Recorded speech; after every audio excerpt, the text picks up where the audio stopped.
So students, let's continue with the first chapter from your political science book of grade 11, and the name of the chapter is Introduction to Political Science, and this is the fourth branch we are going to start today.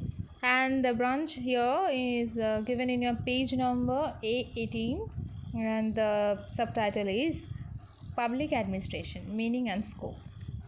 Although public administration now stands as or can be recognized as a separate discipline in itself, but it is somewhere part of political science. Okay, what is the main study of this subject? You can say public administration is the process by which the policies of the government are carried out in the society. Okay, first of all, the making of the policies are also involved here. At the same time, how it is being applied, that is also getting evolved here. Okay, both the making of the policies, then the working of the legislature, working of the, you can say, executives, then how the government is planning, what is the action of the part of the government, and who is going to be the leader, and how the bureaucrats are going to work. Everything is being calculated here and being kept in observation here. So you can say political representations or representatives of the people, they are also involved here. All the ministers are getting involved here. Even the civil servants are also getting involved here. The IAS, IPS, everybody is getting involved in this kind of branch. What is the scope? In your book, you'll find that is again divided into two parts according to Walcott.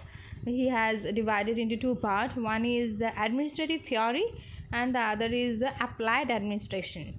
Administrative theory implies that public administration is concerned with the administrative activities of government. That is its executive, its legislature, its judicial functions, how the government is actually working. Not only that, it is also engaged with the administrative work where what the in the you can say national government, the regional government, and the local government and the state government, how they are planning, how they are working, that is also being observed by the administrative theory. Now, what is administrative applied or applied administration? You can say, according to Walker, the sphere of applied administration implies that public administration involves the application of all administrative decisions. First of all, they are talking about the political relationship. What is the relationship between the legislature, between the executive, the administration, the cabinet, the kitchen cabinet? They are concerned about the relationship, the political relationship of between the different organs. Next, they are having what is the role of the legislature. Okay, legislature includes delegated legislation. What does it mean delegation? Delegated means to give away some power to the other organ. Okay, delegated legislation and preparatory work done by the officers in the drafting of bills for administrative enactment. Okay, next is financial. What kind of fiscal administration, or you can say budget?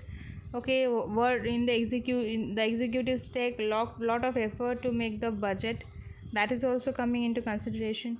Defense, education, social administration, okay, like housing, fooding, all these are coming. Health issues are also coming here. Then local administration, you can see all the points are given in your book. So all these fields are being concerned by the applied public administration. So public administration is the organized system of affecting people, public policies which cover all the aspects of life, human life in society. So in other words, we can say that whatever aspect is there in every individual's life, every aspect is getting covered by the public administration. Next, we are having political economy. Contemporary study of political science essentially involves the study of political economy. First of all, from the term itself, you can understand political and economy. This is a study of relationship between the politics and economy. Okay, the study is as such that it is interlinked, or you can say the relationship, the interaction between politics and economics. they are making political economy. Okay, this is not a new thing. This have been done from Aristotle's time, how Greece used to monitor their own city state. From there itself it started evolving, and we have one of the most famous theorist of you can say socialist or communist thinker, Karl Marx. Karl Marx, according to his theory, he have always tried to demarcate between the rich and the poor class. Okay, as he was trying to demarcate between the rich and the poor class, he was just making the difference. The class struggle, he was talking about the relationship between the rich and the poor. There he have always explained about politics, keeping in touch with economics. Okay, so this is a study where politics and economics is getting evolved. Next you are having nature of political science. Some nature means whether it is a science or it is a not a science, they are trying to discover this thing.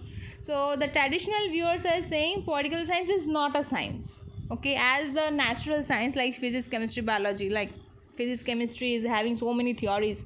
Wherever you go in the world, if you apply the theory, you'll get the same result. So that is not same in the case of political science. Wherever you go in the world, you cannot apply the political thinkings in the same manner and the result will be same. No, it cannot be same.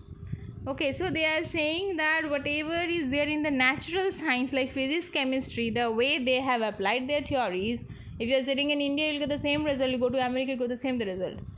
But it is not same in case of political science. So we cannot say political science is a science. This is a traditional view. Here a few points are also given in your book. Lack of exactness. This is what I was talking about just now. Lack of exactness.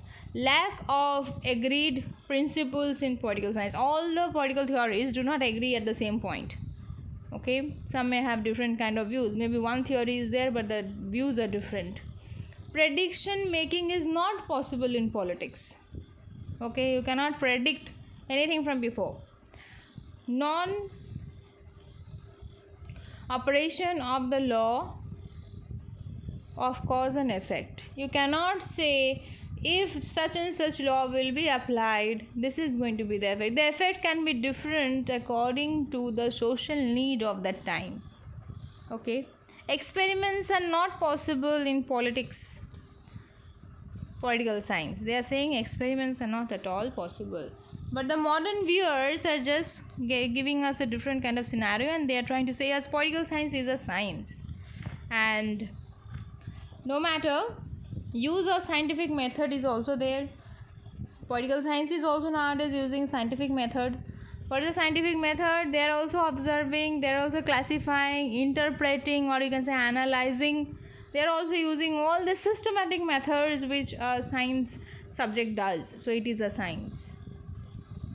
Okay, next point you are having that validity of conclusions of political science. As different theories are getting applied, they are already said by the theories that this is going to be the conclusion. So somewhere or the else it is matching. Okay, so like economics, like sociology also, we can say political science is a science. And few more points are given. But moreover, at the end we can say, however, while admitting that politics is a science, it must be stated that it is a social science and not a natural science. This is the ultimate thing I will tell you, have to keep in your mind. It is as much science as sociology and economics are sciences. Okay, so you can say political science is a social science and not a natural science.